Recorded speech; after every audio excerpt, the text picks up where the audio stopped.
Actually ഞാൻ expect ചെയ്തതിലും കൂടുതലാണ് എനിക്ക് കിട്ടിയിരിക്കുന്നത്. എന്താ പറയുക, ഒരു ഡിഫറെൻറ്റ് ലുക്ക് വരുന്നു വിചാരിച്ചിട്ടില്ല. പെർഫെക്റ്റ് ഷേപ്പൊക്കെ ഞാൻ ഉദ്ദേശിച്ച ഒരു ഫേസ് ഷേപ്പൊക്കെ എനിക്ക് കിട്ടിയിട്ട് I am very happy. Thank you ചേച്ചി. ഇത് ഞങ്ങളുടെ ഇന്നത്തെ ബ്രൈഡ് ആതിരയുടെ പ്രീ വെഡിങ് മേക്ക് ഓവറാണ് കേട്ടോ ഞങ്ങൾ ചെയ്തു കൊടുത്തിട്ടുണ്ടായത്. ആൾ ഭയങ്കര ഹാപ്പി ആയിരുന്നു മേക്കപ്പ് എല്ലാം കഴിഞ്ഞപ്പോൾ. ഹെയർ എക്സ്റ്റൻഷൻസ് ഒന്നും യൂസ് ചെയ്യേണ്ട, ആളുടെ ഹെയറിൽ തന്നെ ഹെയർ സ്റ്റൈലിംഗ് ചെയ്താൽ മതി എന്ന് ആതിര പ്രത്യേകം പറഞ്ഞിട്ടുണ്ടായിരുന്നു. പ്രീ വെഡിങ് ഡേ തന്നെ ആതിരയ്ക്ക് ഒരു ടെമ്പിൾ ഷൂട്ടും കൂടി ഉണ്ടായിരുന്നു കേട്ടോ. അതുകൊണ്ടാണ് ആദ്യം ഈ കേരള സാരിയിൽ ആൾ റെഡിയാക്കിയത്. അതിനുശേഷം ഡ്രസ് ചേഞ്ചിങ് ഉണ്ടായിരുന്നു. ആളുടെ എൻഗേജ്മെൻറ്റ് മേക്ക് ഓവറും ഞങ്ങൾ തന്നെയായിരുന്നു ചെയ്തിട്ടുണ്ടായത്. ഈ ഒരു ലുക്ക് നിങ്ങൾക്ക് ഇഷ്ടപ്പെട്ടിട്ടുണ്ടെങ്കിൽ തീർച്ചയായിട്ടും കമൻറ്റ് ചെയ്ത് പറയണേ.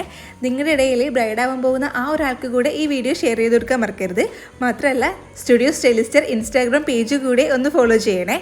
അപ്പോൾ ഇന്നത്തെ വിശേഷങ്ങൾ ഇത്രയേ ഉള്ളൂ. എൻ്റെ വീഡിയോസ് ഇഷ്ടമാവുന്നുണ്ടെങ്കിൽ ചാനൽ ലൈക്ക് ചെയ്യാനും ഷെയർ ചെയ്യാനും സബ്സ്ക്രൈബ് ചെയ്യാനും മറക്കരുത്. അപ്പോൾ ശരി.